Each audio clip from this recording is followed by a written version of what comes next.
Hello everyone, welcome to Miyaba Academy, and today I will be trying to teach you something. And that something is the Krebs cycle, also known as the TCA cycle or the citric acid cycle. So I have divided all of this into 8 steps.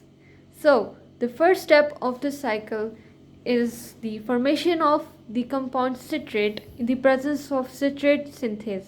It begins with the oxaloacetate, which combines with acetyl CoA, hence producing citrate. I've numbered this so you could understand how many carbons are added. This one is a 4 carbon compound and this is a 2 carbon compound, and they collectively make a 6 carbon compound called the citrate. The second step is the dehydration and the rehydration of the compound citrate. Here, water is removed and then added back into the compound, hence forming the compound isocitrate. The enzyme involved in this process is known as aconitase. The third step is the oxidation of the compound isocitrate, in which an NADH group NAD group is added, which then releases NADH.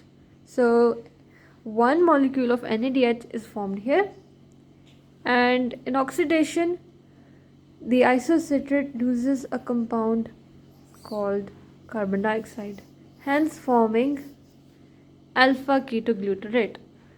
So as you can see, oxygen is added here and this compound is removed, forming carbon dioxide, and the enzyme involved in this reaction is called the isocitrate dehydrogenase. And in the fourth step, alpha ketoglutarate is further oxidized into a compound called succinyl CoA, and this is done with the help of the enzyme alpha ketoglutarate dehydrogenase.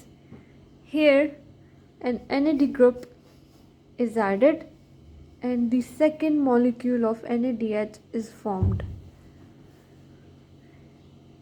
And since this is oxidation, and another molecule of carbon dioxide is released, and since succinyl CoA is being formed, we will be adding a CoA. So the carbon removed is this carbon and it transforms into CO2. Now in this step, succinyl CoA will be releasing its coenzyme A while producing ATP, and this produces succinate. The enzyme involved in this step is the succinyl CoA synthase, and the CoA released is shown here and the ATP formed is shown here. So by now we have seen the production of 2 NADH molecules and 1 ATP. The energetics of this entire cycle will be explained in the next video.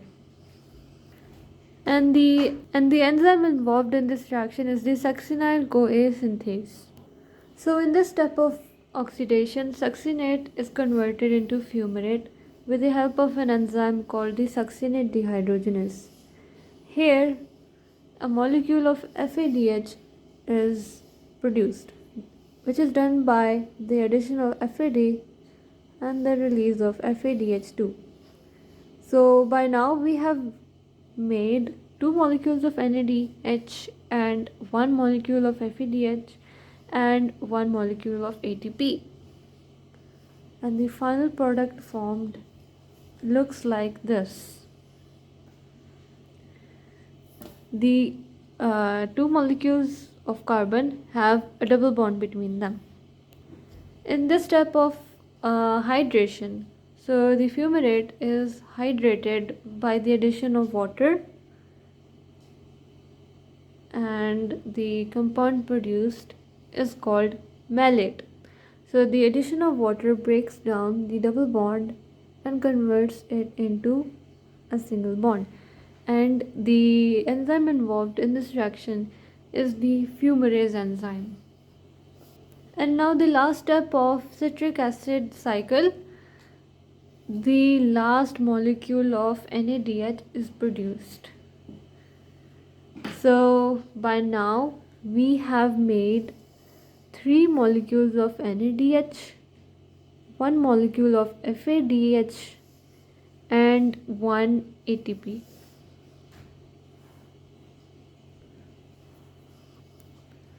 So by the oxidation of malate we produce oxaloacetate that we had formed in the first step of the cycle. Here the hydrogen leaves, hence producing the double bond over here. And the enzyme involved in this reaction is the malate dehydrogenase. And if you have any further queries or any other topics that you'd like to understand in my next video, please feel free to comment below, even if it's like a minor topic that you don't understand. I try my best to explain. So the energetics will be explained in the next cycle, in the next video, sorry. And this is the overview of what I'll be explaining. And if you want notes or anything, do let me know. This is where I prepare my notes, and my notes look like this. Make sure you're subscribed to Myanmar Academy to increase your IQ. And yeah, that's about it.